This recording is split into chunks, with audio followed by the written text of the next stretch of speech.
Nah. What's up, guys? Thank you so much for coming on my patio. Please have a seat. Let's go. How Hello, are everybody. you? Wow, this set's beautiful. Thank you. You're pretty impressed. Yes. I appreciate it. Thank you so much. Thank you so much. So we're going to have a little bit of fun to start this show because now, I just relax. You copied me today. We're matching. No, I believe that you copy me because I was here first, but yes, I copy you. You're the guest. You were dressed when I got here. Don't lie. Yeah, you're right. You're 100% right about that part. So now let's have a little bit of fun, okay? I'm going to practice my Spanish because I do believe that, Miami, you should learn Spanish. So let's see how I goes with You're this. French, right? Yes, I do speak French. Let's see how my Spanish goes. Let's go. ¿Tú hablas español? Sí, un poquito. Yes, of course. It's Miami. Okay, let me see. You know I'm Brazilian, right? Yes. It's kind of different than Spanish, but it's similar. Like, if you speak already Portuguese, like, you understand Spanish. Are you going to answer me in Portuguese after the question I'm going to ask you? If you do that, I'm not going to be able to follow. Okay, go ahead. Okay. Lo habría adivinado antes de donde es tu origen. I think I understood a little. You're asking me where my origin is from, right? Yes. See, I understand it. You're getting good. Yes. So where are you from? So I'm originally from Brazil. Yes. My family moved down here when I was a baby, 10 months old. Oh. And, they just wanted to give me a better life, a better opportunity. And we settled down here in beautiful South Florida. My mom and dad were high school sweethearts. My dad came to America to check it out, see if it was good, see if the vibes are right. Yes. One of his friends told him that he should come down to Florida. Florida is where it's at. It's beautiful, the vibes. The vibe, you don't want to be in New York. It's too cold. You got to come to Florida. Whatever. This is the perfect place to bring your family from Brazil because they'll adapt right, because it's like the same, like, beautiful beaches and stuff. So, yeah, we settled down here in South Florida. Did you went to Brazil? Yeah. Yes? I had, yeah. Any time or? Yeah, when I was little, my mom would ship me away. She just wanted to get me out of, Yes. out of town. But on my summers, Because you're trouble. No, I'm kidding. Yeah, I am. No. In the summer you were. So in the summer, she would ship me off to Brazil, and I would spend a month or two there during my summer, and I would really adapt. And I never knew that, how much learning a different language would help out, with what I do now. I believe it was in 2010, I went on a music tour to Brazil with Fat Joe. Wow. So it was pretty crazy. That's crazy. I quit college to go on a tour with Fat Joe, and it was an amazing opportunity. Like, I couldn't say no. Definitely. Like, I was like, all right, I'm off. And I flew to Brazil, and it was the most amazing journey because I really got to explore Brazil. Yes. And especially when everything is taken care of, flight, hotel, everything, like everybody's there to cater you, transportation, security, they keep you safe. How did you ended up doing doing with him actually? So everything that I do in life, I try to become the best. And right when social media got going, I actually figured out how to hack the system. And I actually learned the biggest thing is like how to add value. And that was the biggest thing that changed my life is that if you go meet any celebrity, because I'm always around them, you got to learn how to infiltrate them and learn how to approach them. Like if you go meet Lil Wayne tomorrow, somebody who has everything, how can you add value to somebody who has it all? Yes. So I would obviously go up to him and approach him and basically sell myself and be like, hey, this is what I do and this is how can I add value to you. And eventually one of them was like, hey, I need what you do and come on tour with me, be my social media guy and come travel with me.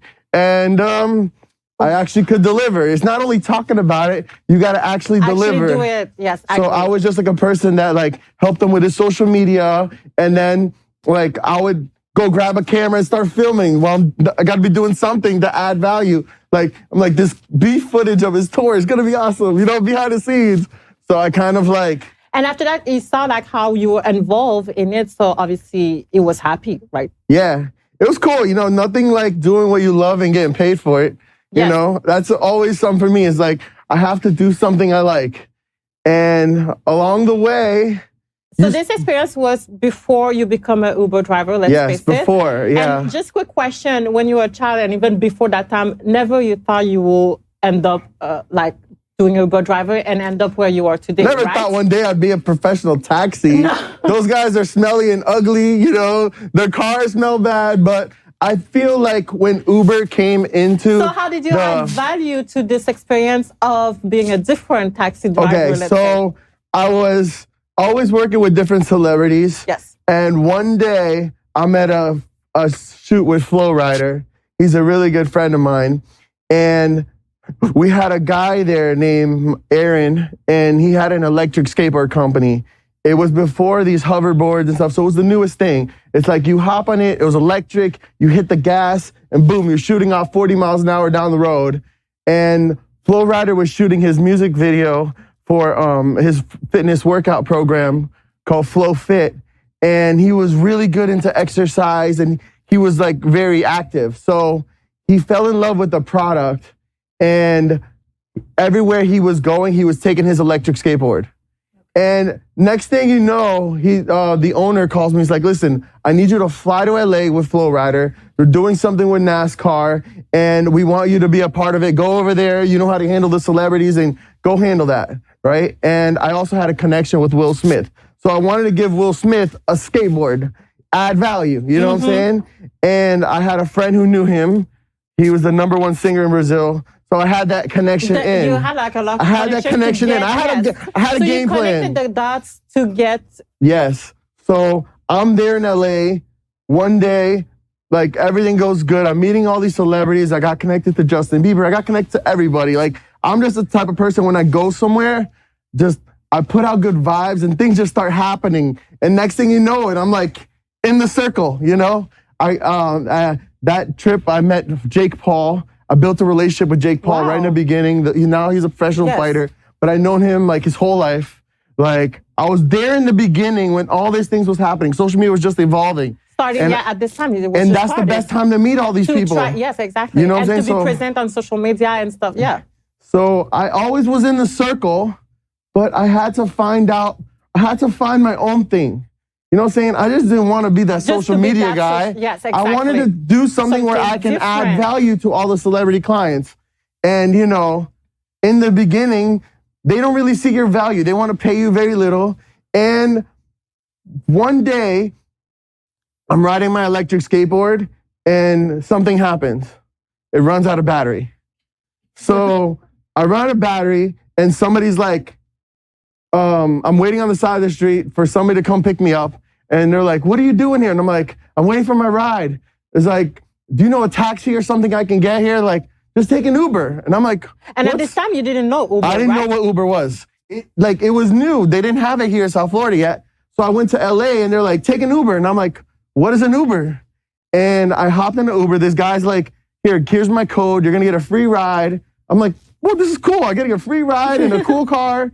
And while I'm in the car, I'm talking to the driver, picking his brain and be like, how does this thing work? And he was telling me that he was making $1,500 a week. And I was like, I'll quit my job right now. Exactly, right? You show me how to do this. And he's like, so I came back to South Florida.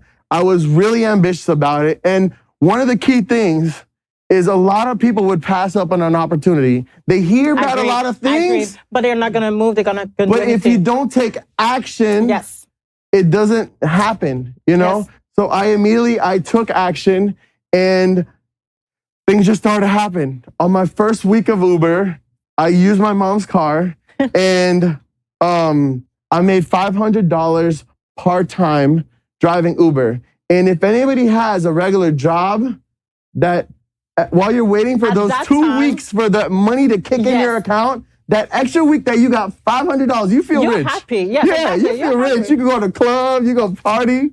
So I was living. How you spend your money, club, party. Hey, you know, like. But I believe you invested. You gotta live your life. Yeah, but I believe you invested also. Yes, I agree with that part. I believe you invested also after that in this business because you realized how much money you can make with that. So I got started on Uber. My second week, I made $1,500. Wow. And I started my Uberpreneurship. My mind kicked in, you know, and I was just trying to think like, Yeah, that's my question. How did you Yeah. figure out all of this, like making it unique? Because you deliver a really unique experience, let's say. How did you figure out all of this?